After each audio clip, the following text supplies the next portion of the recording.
Good morning students. आगे carbon के allotropes पढ़ रहे थे और उसमें हमने डायमंड की बात कर ली थी। ठीक है, आगे की तरफ मूव करते हैं तो डायमंड के साथ हमने ग्रेफाइट की बात की थी और ग्रेफाइट में मैंने बताया था कि जो ग्रेफाइट होता है वो विद्युत का क्या होता है, सुचालक होता है और एक हेक्सागोनल गोले का निर्माण करता है। अब देखो इसमें जो ग्रेफाइट की स्ट्रक्चर होती है उसके अकॉर्डिंग हमें पता चलेगा कि जो ग्रेफाइट होता है वो विद्युत का सुचालक कैसे होता है। तो मैं एक बार थोड़ी सी स्ट्रक्चर के बारे में मैं आपको बताने जा रहा हूं।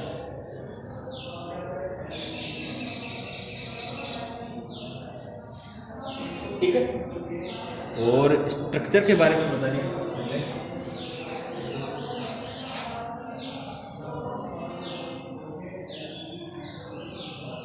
ठीक है।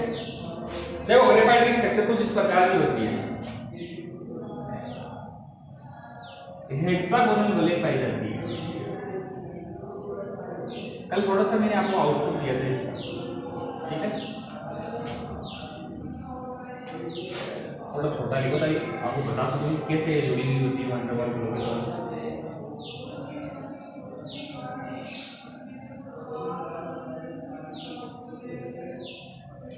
और प्रत्येक कार्बन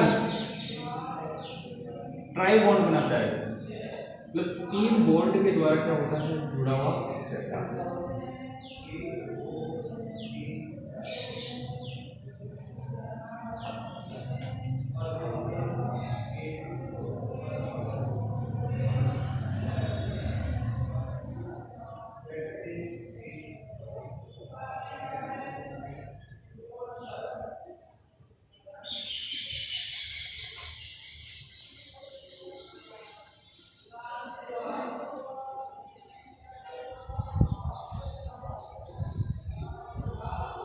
ठीक है, इस प्रकार से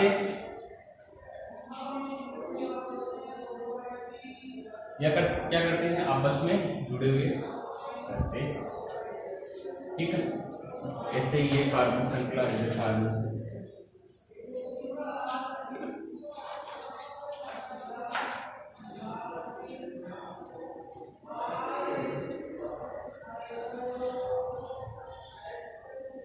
इस प्रकार से यह श्रृंखला आपस में क्या होती है, जुड़ी हुई रहती है।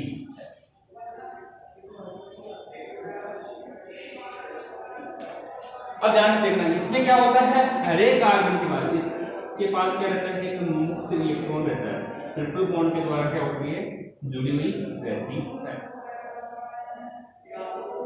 तो ये भी ट्रिपल बॉन्ड है यहाँ, और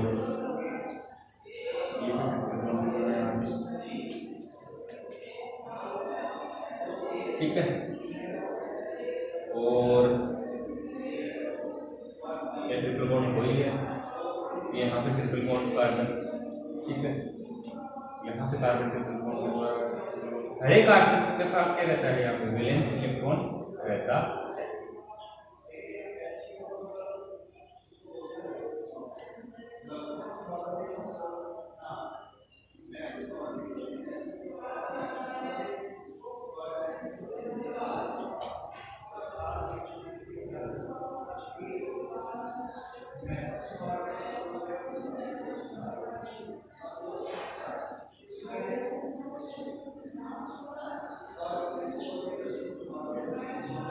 ऐसे हर एक कार्बन के पास क्या रहता है, कि मुक्त इलेक्ट्रॉन रहता है, और ये कार्बन की जो वलय होती है एक वलय के रूप में पाई जाती है, एक लेयर के रूप में पाई जाती है। ठीक है, तो ये लेयर हो गई ग्रेफाइट, पहली लेयर हो गई। ठीक है, तो ये फर्स्ट लेयर हो गई, यहाँ से लेके ये यहाँ तक की फर्स्ट लेयर ग्रेफाइट की।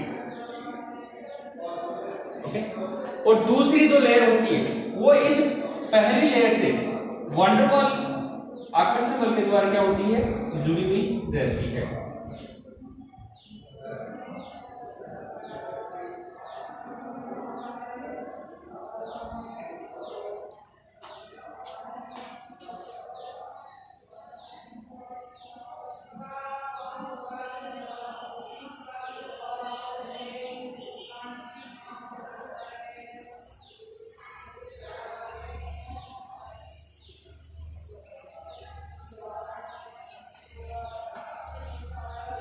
ऐसे एक दूसरे से क्या होती है, जुड़ी हुई रहती है।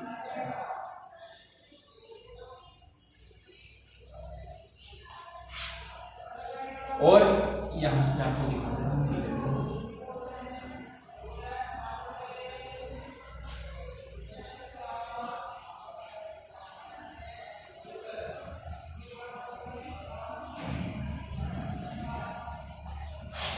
ये लेयर आपस में वान डेर वाल अट्रैक्शन फोर्स के द्वारा आपस में क्या होती है, जुड़ी हुई रहती है। और हर एक कार्बन के पास क्या रहता है, एक मुक्त इलेक्ट्रॉन रहता है।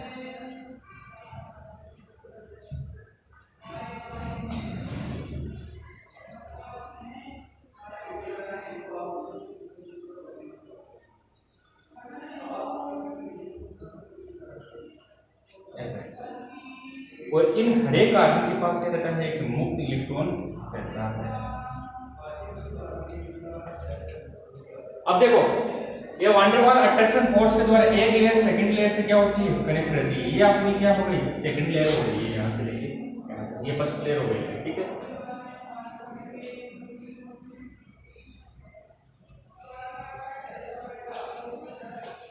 प्रत्येक रिंग एक हेक्सागोनल वलय का निर्माण करती है।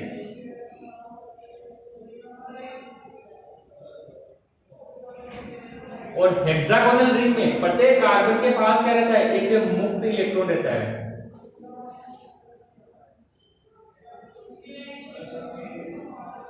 और ये मुक्त इलेक्ट्रॉन यहां से क्या होता है, डीलोकलाइज्ड होता है। मतलब यहां से अगर इलेक्ट्रॉनों का चलन होता है, यहां पे आता है, ठीक है। अगर ये बॉन्ड यहां से टूटता है, ठीक है, तो यहां से ये कार्बन और ये कार्बन आपस में क्या करेंगे, बॉन्ड का निर्माण करेंगे, ठीक है। इसी प्रकार से ये इलेक्ट्रॉन यहाँ पे आएगा, तो क्या करेगा, ये कार्बन का ये इलेक्ट्रॉन और ये इलेक्ट्रॉन यहाँ पे क्या करेंगे, बॉन्ड का निर्माण करेंगे। या फिर ये वाला आपस में क्या करेंगे, बॉन्ड का निर्माण करेंगे। फिर यहाँ से बॉन्ड टूटेगा। इस प्रकार से प्रत्येक बॉन्ड टूटता रहता है और बॉन्ड का निर्माण क्या होता है, चलता रहता है। Pi bond dissolve, pi bond यहाँ पे क्या होता है, टूटता रहता है और इलेक्ट्रॉनों का चलन क्या होता रहता है, आगे की तरफ मूव होता रहता है। लेकिन याद रखना, ये इस वलय में ही चलन होता रहता है इलेक्ट्रॉनों का। मतलब इस सेकंड जो वलय है, जो वान डेर वाल अट्रैक्शन फोर्स के द्वारा जुड़ी हुई है, यहाँ पे आपस में कौन से फोर्स के द्वारा जुड़ी हुई है, वान डेर वाल। यहाँ पे लिख लेना, वान डेर वाल अट्रैक्शन फोर्स या फिर बल, ठीक। तो यहाँ पाई इलेक्ट्रॉनों का चलन होने के कारण जो ग्रेफाइट होता है, इलेक्ट्रॉनों का गमन होने के कारण क्या होता है, ये कंडक्टिविटी या फिर बात करता हूं विद्युत चालकता, वो क्या करती है, प्रदर्शित करती है। कंडक्टिविटी क्या करती है, यहाँ पे प्रदर्शित करती है, सही। आगे ये कुछ बात ही ग्रेफाइट की, तो इसमें मैं क्या बोल सकता हूं कि प्रत्येक कार्बन परमाणु 3 अन्य कार्बन परमाणुओं के साथ क्या रहता है, जुड़ा हुआ रहता है इसमें। और इसमें सिग्मा बॉन्ड के द्वारा एक हेक्सागोनल वलय का निर्माण होता है।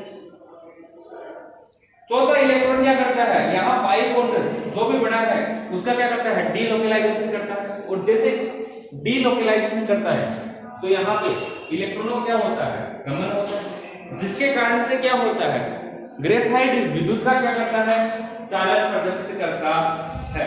ये कुछ छोटी सी हमने लेयर बताई।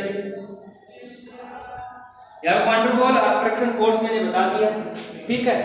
आगे इसी में आगे की तरफ हम बात करते हैं। तो graphite does not conduct electronic across the layer, मतलब ऐसे बोलता है कि ये इस लेयर से दूसरी लेयर में कभी भी विद्युत का चालन प्रदर्शित नहीं करती। ये लेयर के अकॉर्डिंग ही क्या करती है, विद्युत का चालन प्रदर्शित करती है। जो ग्रेफाइट होता है वो थर्मोडायनामिकली क्या होता है, डायमंड से ज्यादा क्या होता है, स्टेबल होता है। तो देखो आगे की तरफ मूव करते हैं।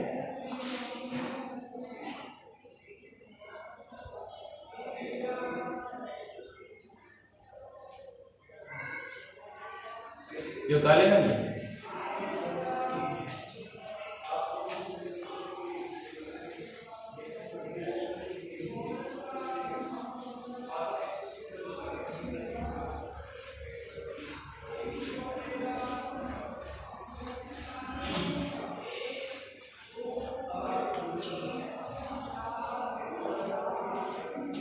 देखो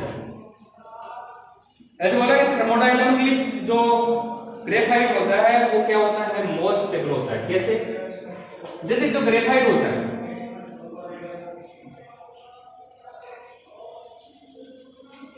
उसे अगर हम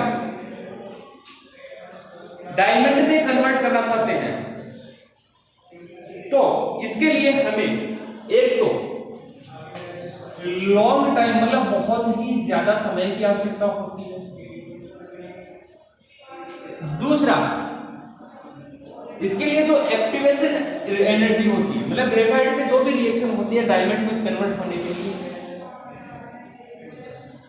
उसके लिए जो एक्टिवेशन एनर्जी सेकेंड ऊर्जा का मान होता है वो क्या चाहिए, बहुत ही हाई चाहिए। मतलब एक तो बहुत ज्यादा समय चाहिए, दूसरा जो एक्टिवेशन इस अभिक्रिया के लिए जो एक्टिवेशन एनर्जी होती है वो कैसी चाहिए, हमें हाई चाहिए।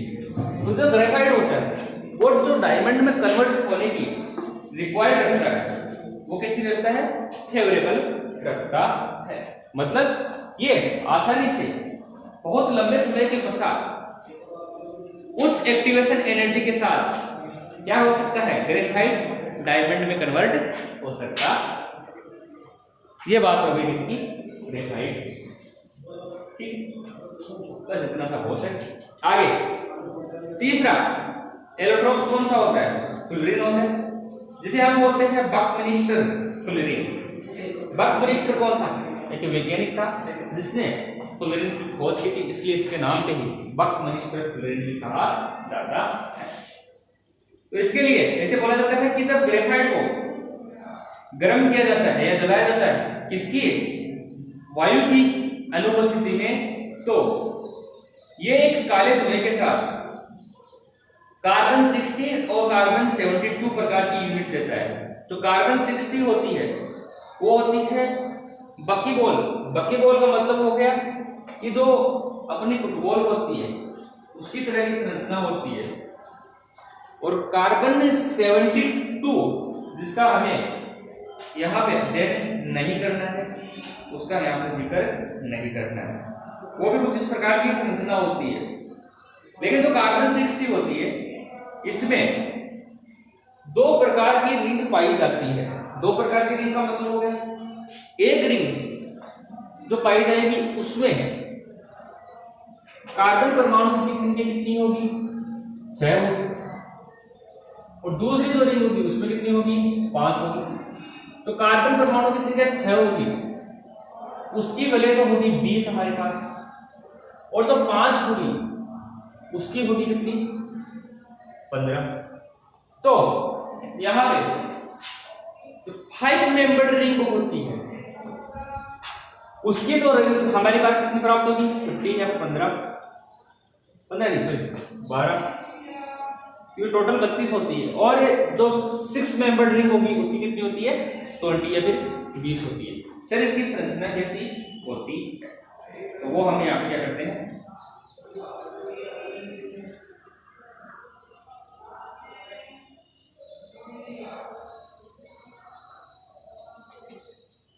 चलो देखते हैं। तो आगे फुलरिन के बारे में, इसे बकमिनिस्टर फुलरिन भी कहा जाता है, वो बातें मैं यहाँ पे लिखता हूं। ये रही अपनी फुलरिन।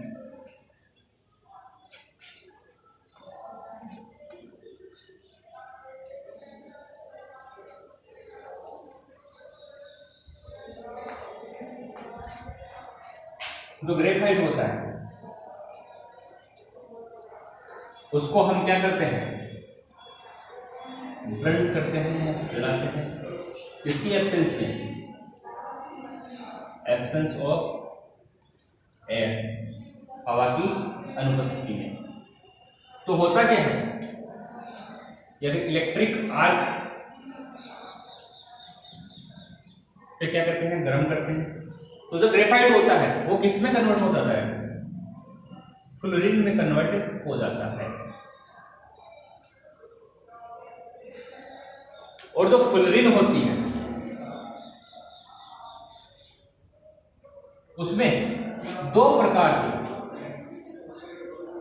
यहां हमें क्या प्राप्त होते हैं, इसके कंटेंट प्राप्त होते हैं। कौन कौन से कंटेंट प्राप्त होते हैं?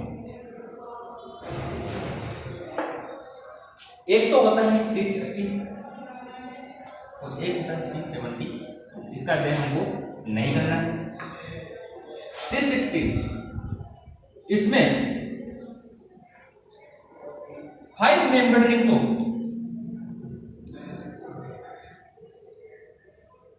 कितनी प्राप्त होती है? 12।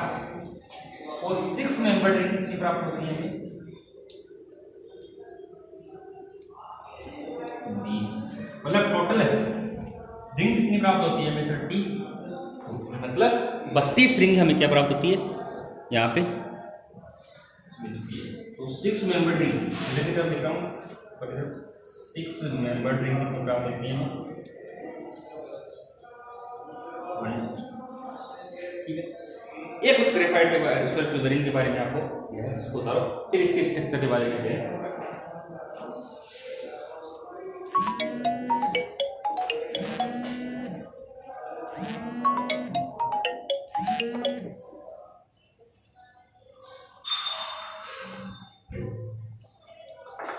ठीक है, आगे की तरफ वो करते हैं।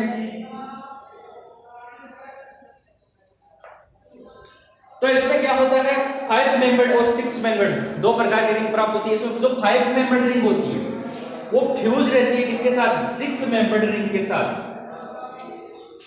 याद रखना, फुल रिंग में जो 5 मेंबर्ड रिंग होती है, मतलब 5 सदस्यीय जो वलय बनती है, वो 6 सदस्यीय वलय के साथ ही कनेक्ट रहती है, 5 सदस्यीय वलय के साथ कनेक्ट नहीं रहती है। तो इसकी जो स्ट्रक्चर होती है वो कुछ इस प्रकार की प्राप्त होती है।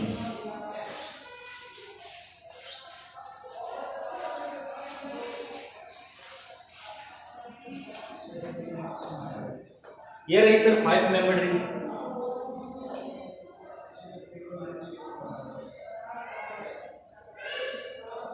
ठीक है, अब ये 5 मेंबर रिंग देखना, 6 मेंबर रिंग के साथ कैसे कनेक्ट रहती है, फ्यूज रहती है। 1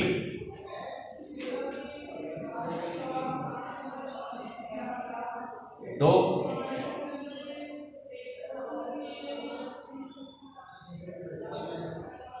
3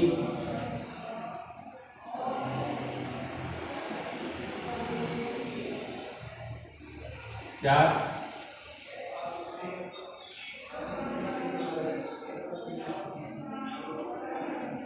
5।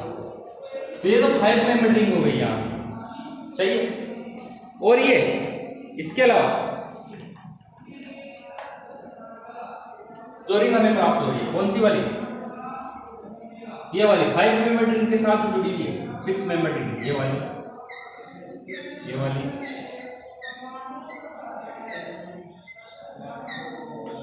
ठीक। कितनी? 5 रिंग किसके साथ जुड़ी होती है? 5 मेंबर रिंग के साथ, या फिर 5 सदस्यीय वलय के साथ क्या रहती है? कनेक्ट रहती है। लेकिन आपको याद रखना है कि जो 6 मेंबर रिंग होती है वो 6 मेंबर रिंग के साथ भी क्या रहती है? कनेक्ट रह सकती है, और 5 मेंबर रिंग के साथ भी क्या रह सकती है? कनेक्ट रह सकती है। इसका मतलब इसकी जो फर्दर आगे की तरफ स्ट्रक्चर में अगर बनाना चाहता हूं तो ये वाली जो रिंग है वो जो 6 मेंबर रिंग है उसके साथ भी क्या कर सकती है? कनेक्टेड रह सकती है। लेकिन याद रखना, ओनली 5 मेंबर रिंग क्या करती है हमेशा? जो 6 वलय, या फिर बात करता हूं 6 मेंबर रिंग होती है, सदस्यीय वलय होती है, उसी के साथ क्या रहती है? कनेक्टेड रहती है। तो यहां पे एक लाइन लिख सकता हूं कि एक 5 मेंबर रिंग, इसके बारे में क्या कि सर एक 5 member ring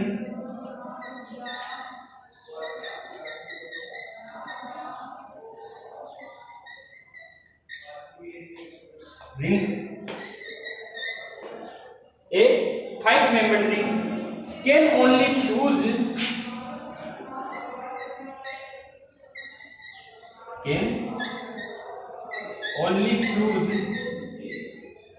six membered ring.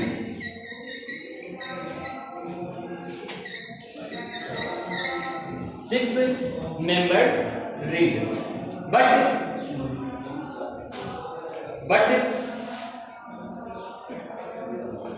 या 6 मेंबर रिंग ले सकता हूं, 6 मेंबर रिंग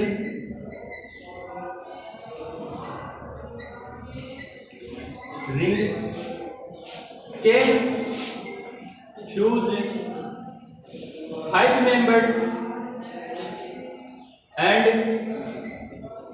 6 मेंबर्ड। मतलब जो 5 सदस्य वलय होती है वो ओनली किसके साथ, 6 वलय या फिर 6 परमाणु या फिर 6 मेंबर की जो रिंग बनती है उसी के साथ क्या रहती है, कनेक्ट रहती है। लेकिन जो 6 मेंबर रिंग होती है ये 5 मेंबर रिंग के साथ भी क्या सकती है, कनेक्ट रह सकती है, और 6 मेंबर रिंग के साथ भी क्या रह सकती है, कनेक्ट रह सकती है। तो ये कुछ इस प्रकार की फुल रिंग की क्या होती है, कौन से फुल रिंग की, फुल रिंग कार्बन 60 की क्या होती है, ये स्ट्रक्चर होती है।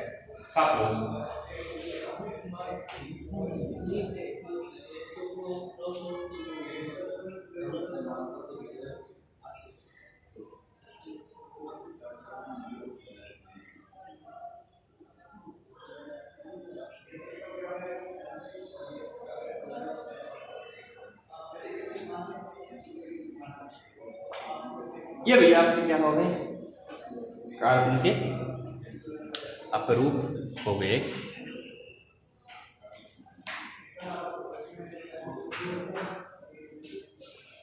ठीक है, आगे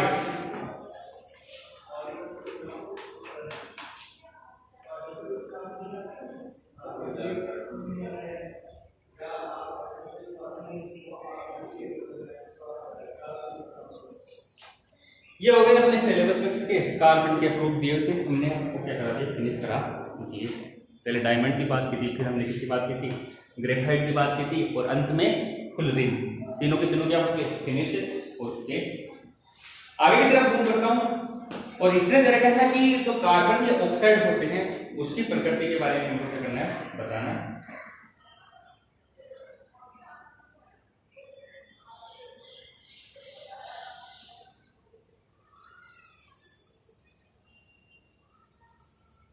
ठीक, ये उतारी होगा, आगे कंटिन्यू करते हैं इसको।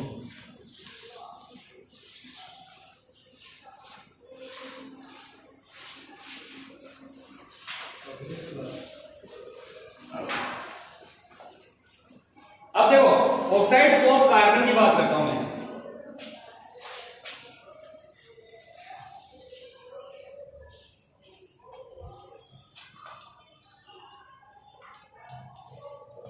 और ऑक्साइड्स ऑफ कार्बन में सबसे पहले आपने देखा है कार्बन है मोनोऑक्साइड, कार्बन मोनोऑक्साइड। ठीक है, कार्बन मोनोऑक्साइड की सबसे पहले बात करता हूं तो ये एक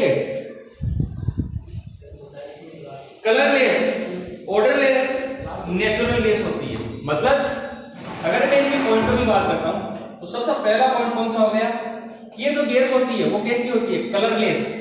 मतलब इस गैस का कोई भी कलर नहीं होता है।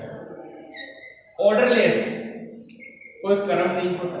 ठीक है, और तीसरी अगर मैं बात करता हूं तो यहां पे देखा क्या, एक न्यूट्रल गैस होती है।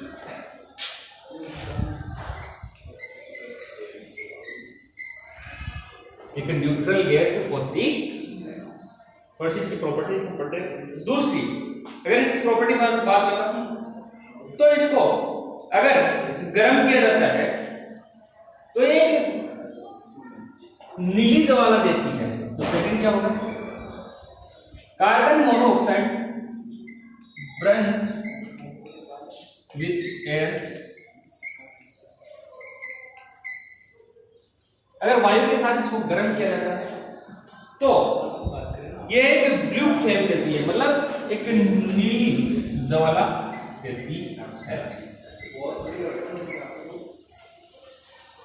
ठीक है, तीसरी अगर मैं बात करता हूं तो ये सबसे ज्यादा इंपॉर्टेंट बात है भैया कि कार्बन जो मोनोऑक्साइड होता है वह एक बहुत ही जहरीली गैस होती है, क्योंकि ये हमारे जो ब्लड में हीमोग्लोबिन होता है उसके साथ एक कॉम्प्लेक्स कंपाउंड बनाता है, और ये कॉम्प्लेक्स कंपाउंड ऑक्सीजन की तुलना में 300 गुना ज्यादा स्थायी बनता है, जिसके कारण से ये हमारे शरीर में ऑक्सीजन की क्या कर देता है, कमी कर देता है। और ऑक्सीजन की कमी होने के कारण हमारा शरीर या फिर हमारे शरीर में क्या होता है, एक जो सेल्स होती है उनमें क्या होने लगती है, ऑक्सीजन की डिमांड ज्यादा होने लगती है, जिसके कारण से दम घुटने लगता है इंसान का, और अंत फिलहाल क्या हो जाता है, उसकी मृत्यु हो जाती है। तो भैया इंपॉर्टेंट बात क्या, तो कार्बन मोनोऑक्साइड होती है वो एक पॉइजनिंग गैस होती है, ठीक है। और पॉइजनिंग गैस होने का प्रमुख कारण क्या है कि हीमोग्लोबिन के साथ क्या करती है, एक कॉम्प्लेक्स कंपाउंड का निर्माण करती है। तो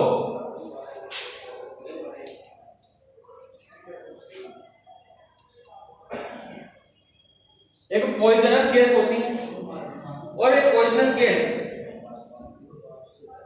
क्या करती है, हीमोग्लोबिन के साथ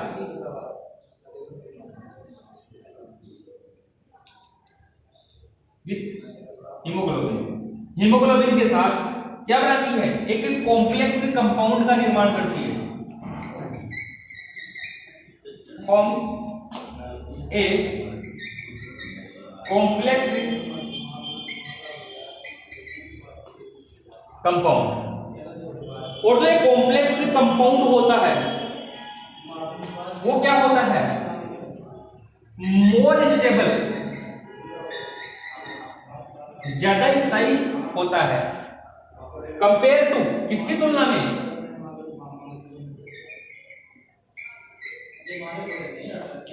कंपेयर टू ऑक्सीजन के मोर स्टेबल होता है, कंपेयर टू किसकी तुलना में, ऑक्सीजन की हीमोग्लोबिन के साथ संतुल की तुलना में। तो यहां पे क्या हो गया, form a complex compound more stable, ज्यादा स्थायी होता है, एज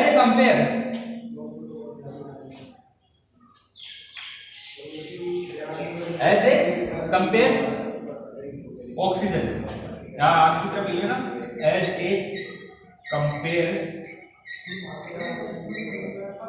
ऑक्सीजन, ठीक है। जिसके कारण क्या हो जाती है, मनुष्य की क्या हो जाती है, मृत्यु हो जाती है। तो जो पर्सन होता है वो क्या हो जाता है, डाई या फिर मर जाता है। सो a person